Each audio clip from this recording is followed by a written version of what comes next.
নরেন্দ্র মোদী এতই যদি বাপের বেটা হতো তাহলে ট্রাম্পের কথাই কেন যুদ্ধ বন্ধ করলো?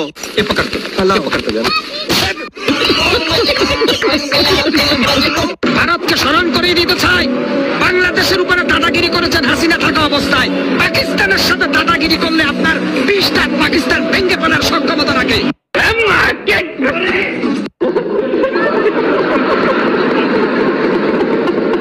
পারমাণবিক বোমা এবার বানাবে বাংলাদেশে, এটা শুনে দাদা বাবুদের মাথায় হাত। সবাই ভিডিওটি শেয়ার করবে। টেঙ্গুলোরা দুবেলা খেতে পায় না ঠিকঠাক মতন ভাত, এরাই আবার স্বপ্ন দেখে পরমাণু বোমার। ভাই এসব বাদ দিয়ে তুই আগে ভারতে আয়, এসে তোর ডাক্তার দেখিয়ে যা ব্রেনের, নয়তো সমস্যা পড়ে যাবে তুই। সারা বিশ্বের 1 নাম্বার হেলিকপ্টার যা এখন বাংলাদেশে। দাদা বাবুরা খালি গরুর মুদ খাও, দেখে রাখো। বন্ধুরা, কেংলুদের হেলিকপ্টার আবার উড়ে উড়ে যায় না। যেখানে গোটা বিশ্বের হেলিকপ্টার উড়ে চলে, সেখানে কেংলুদের হেলিকপ্টার আবার হেঁটে চলে। তা আবার এনেছে কোথা থেকে? তুরস্ক থেকে। ভাবা যায় কেংলুদের হেলিকপ্টার হেঁটে হেঁটে চলে। দেখুন বন্ধুরা, চীন থেকে কিভাবে মিসাইল যাচ্ছে ইন্ডিয়াতে। সবাই ভিডিওটি বেশি বেশি করে শেয়ার করে দিবে। হ্যাঁ বন্ধুরা, ভিডিওটাকে একটু সবাই বেশি বেশি করে শেয়ার করে দেবেন, না হলে এই সমস্ত মিসাইল গুলো ওর সবগুলো গানে ঢুকে যাবে।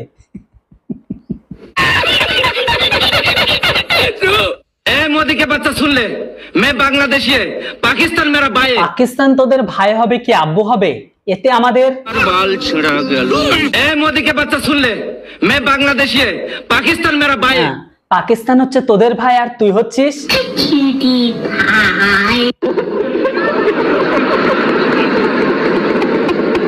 ভারতের দাদারা এত বেশি লাফালাফি কইরেন না, আন্তর্জাতিক রাজনীতি বোঝে। আপনারা কি বোঝেন? আমার জানা মতে আপনাদের দেশে যে মাদ্রাসা শিক্ষা দেওয়া হয় সেখানে আন্তর্জাতিক বিদ্যার থেকে বেশি সেখানে আবার বিদ্যা শেখানো হয়। যেখানে ইসলামে বেঁচে থাকার থেকে বেশি মরার ফায়দাকে বেশি বলা আছে, মানে 72 সেখানে তাহলে আপনারা কিভাবে আন্তর্জাতিক রাজনীতি বোঝেন? চিকেন নেক দখল করে নিলেই কিন্তু 7 সিস্টার আমাদের। একটু সাবধানে থাকেন ভাইয়াগণ, কেননা আপনারা যেমন আমাদের 7 সিস্টার নিয়ে ধমকি দেন, চিকেন নেক দিয়ে ধমকি দেন, এক্স্যাক্টলি ভাবে বাংলাদেশের কিন্তু দুটো চিকেন নেক আছে। 7 দিন তো বাদ দিন, ভারত দখল করলে কিন্তু সেগুলো আপনাদের থেকে একটা নয় পুরো দুটো হয়ে যাবে। মনে আছে 2 দিনকার স্টেটমেন্ট? বাংলাদেশি ভাইয়েরা এরকম উস্কানি দেওয়া মন্তব্য বা স্টেটমেন্ট দেওয়া বন্ধ করো। সেটা আপনারা হোক বা আপনাদের পলিটিক্যাল লেভেলের লিডাররা বা আপনাদের বড় রাজনৈতিক নেতাগণ। কেননা অসমের মুখ্যমন্ত্রী হিমন্ত বিশ্ব শর্মা আজ থেকে 3 দিন আগে একটি স্টেটমেন্টে জানিয়ে দিয়েছে যে শিলিগুড়ি করিডোরের দিকে কোনো বাংলাদেশি রাজনৈতিক নেতা বা বাংলাদেশিরা ভেবে থাকে সেটাকে টুকরো করে ভারত থেকে বিচ্ছিন্ন করব। উনি সেখানেও স্পষ্টভাবে বলে দিয়েছেন যে শুধু ভারতেরই নয়, বাংলাদেশের কিন্তু দুটো চিকেন নেক আছে, আর সেই চিকেন নেক দুটোকে যদি আমরা কবজা করি তাহলে কিন্তু বাংলাদেশ 2 টুকরো হয়ে যাবে। মানে ওনারা শুধু স্টেটমেন্ট দিয়েছে, আমরা শুধুমাত্র প্রকাশ করতে শুরু করছি যে আমরা কি করতে পারি। তাহলে কিন্তু খেলা আশা করি মোটামুটি বুঝে গেছে। তাই ভারতকে যারা এই সমস্ত নিয়ে ধমকি দিচ্ছে একটু সাবধানে দেবেন। হয়তো চিকেন নেক বা শিলিগুড়ি করিডোরকে আলাদা করতে গিয়ে আপনাদের জায়গা না আবার আলাদা হয়ে যায় আর বাংলাদেশ 2 টুকরো না হয়ে যায়। Always remember, please. মোদি তুমি একে সামলাও। তো বন্ধুরা, আবারও চলে এসেছি বাংলাদেশকে নিয়ে একটি নতুন ট্রেন্ডিং ট্রোল ভিডিও, যে ভিডিওটি দেখে আপনাদের অবশ্যই ভালো লাগবে। আর বর্তমান সময়ে সেই দেশের ঘরের ভেতরে অবস্থা কি সেটাও আপনারা বুঝতে পারবেন। যাই হোক, দেরি না করে চলুন আজকের এই ভিডিওটিকে সম্পূর্ণ দেখার। আপনার মন ভালো থাকলে অবশ্যই শেষ পর্যন্ত দেখুন, আপনার মন ভালো হয়ে যাবে। তবে তার আগে ছোট্ট রিকোয়েস্ট, প্লিজ ভিডিওকে একটি ছোট্ট লাইক করবেন, আর চ্যানেলটিতে নতুন হলে সাবস্ক্রাইব। কারণ আপনার ছোট লাইক, কমেন্ট, শেয়ার আর একটি ছোট্ট সাবস্ক্রাইব আমাকে ইন্সপায়ার করে এরকম টাইপের বাংলাদেশি দিনের রোস্ট ভিডিও বানাতে। চলুন শুরু করি। বিশ্বের শক্তিশালী ড্রোন এখন বাংলাদেশে। ইন্ডিয়া দাদা বাবুরা বেশি লাফালাফি করো না, ডাইরেক্ট কিন্তু ভরে দেব। ভিডিওটি সবাই শেয়ার করবে। বিশ্বের শক্তিশালী ড্রোন নাকো এখন বাংলাদেশের হাতে, ভাবা যায়। অথচ তারা জানে না যে এই ড্রোনটা যেখান থেকে নিয়ে নিয়েছে সেখানেই তারা মার খেয়ে পড়ে আছে। মানে আজ থেকে কিছুদিন আগে ভারত পাকিস্তানের যুদ্ধে আপনাদের আব্বু মানে পাকিস্তানও এই ড্রোনটা তুরস্ক থেকে নিয়েছিল। সেখানে ভারতের এয়ার ডিফেন্স সিস্টেম মানে আকাশ সিস্টেম খুব সফলভাবে সেগুলোকে ধ্বংস করেছে। পারলে একবার আব্বুর কাছে গিয়ে খোঁজ নিন।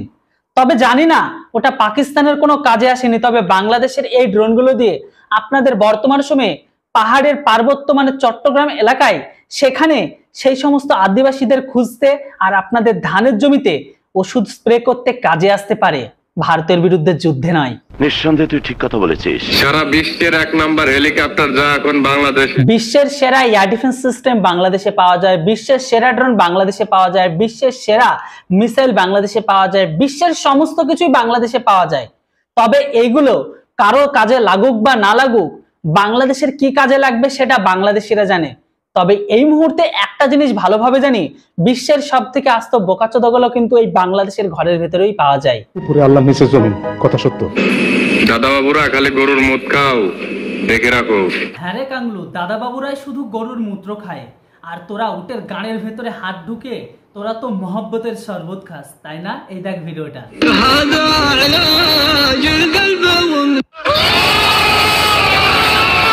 দাদা বাবুরা খালি গরুর মুত খাও, দেখে রাখো। বন্ধুরা, এটা কিন্তু উটের মূত্র নয়, এটা হচ্ছে উটের গাঁড়ের ভেতরে মহব্বতের জুস করে রাখা ছিল, সেই জুসকে হাত ভরে বের করে তারা খাচ্ছে।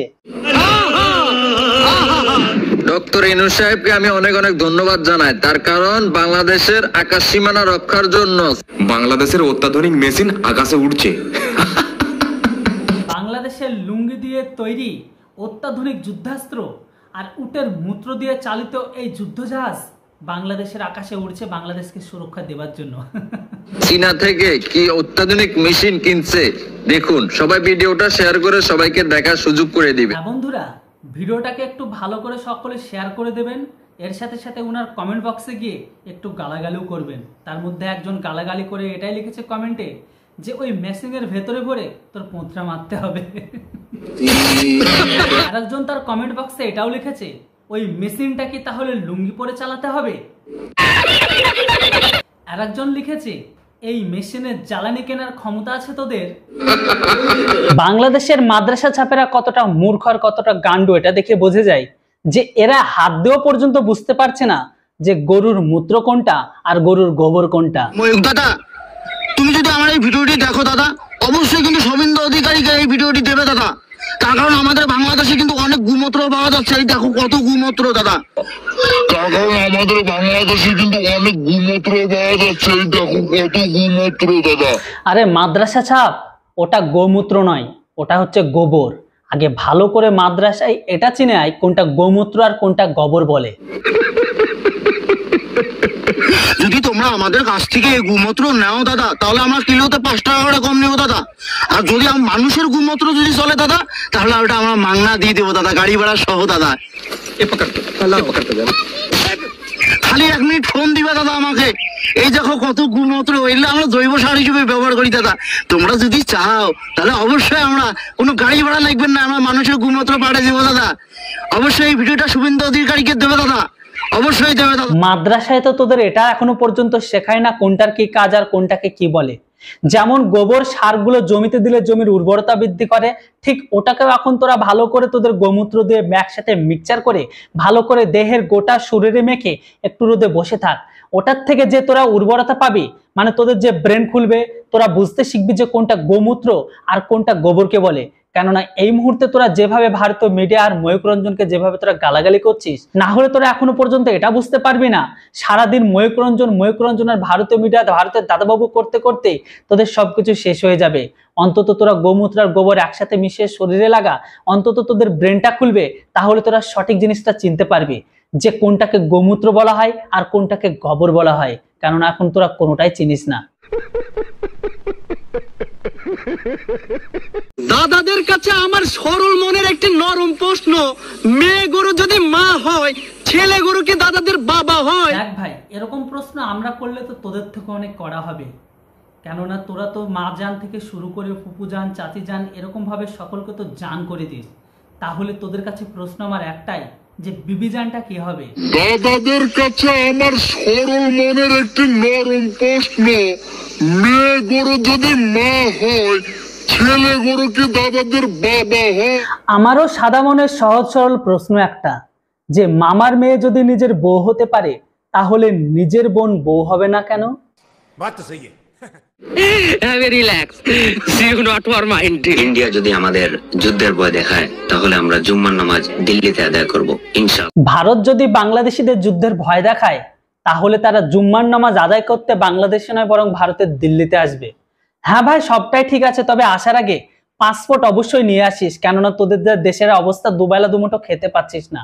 আর উইদাউট পাসপোর্টে আসলে বিএসএফ কিন্তু আর ছাড় দেয় না, সোজা ঠোকাই করে 72 হুড়ে মানে তোর মায়ের ভোগে পাঠিয়ে দিবে। একটু দেখে আসিস। হিন্দু ভাই, আপনাদের সঙ্গে আমাদের কোনো বিরোধ নাই, তাই আপনাদেরকে একটা কথা বলছি। ভারতের মহাকুম্ভ মেলায় দুর্ঘটনা হয়েছে, মুসলিমরা কিন্তু আপনাদের বিপদ দেখে বসে থাকে নাই, তারা কিন্তু তাদের মসজিদ খুলে দিয়েছে শুধুমাত্র আপনাদের বিপদের কথা ভেবে।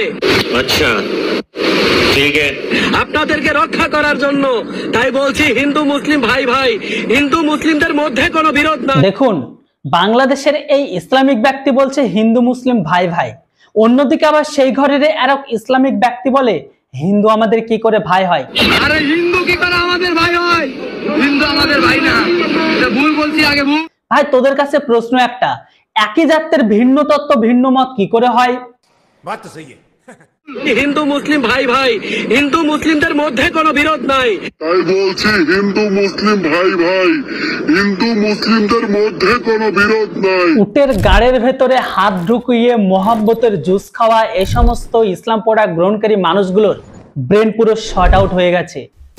একই জাতির একই ধর্মের মানুষের ভিন্ন মত, কেউ বলে আমাদের ভাই হয়, কেউ বলে ভাই আমাদের কি করে হয়। আমার মনে হয় এই সমস্ত মানুষগুলোকে এখন পেদিয়ে নয়তো ডিম থেরাপি দেওয়া দরকার, নয়তো ইলেকট্রিক শর্ট। তো বন্ধুরা, ইসলাম প্রোডাক্ট গ্রহণকারী ব্যক্তি আর বর্তমান সময়ে বাংলাদেশিদের কমেডির জন্য সেরা। বাংলাদেশিদের এরকম ট্রোলিং ভিডিও আজকে আমি এখানে শেষ করলাম। ভিডিওটা যদি আপনাদের পছন্দ হয়ে থাকে তাহলে অবশ্যই ভিডিওটিকে লাইক করবেন, আর চ্যানেলটিতে প্রথমবারের জন্য হলে অবশ্যই সাবস্ক্রাইব, যেটা সম্পূর্ণ ফ্রি। আপনার ছোট লাইক কমেন্ট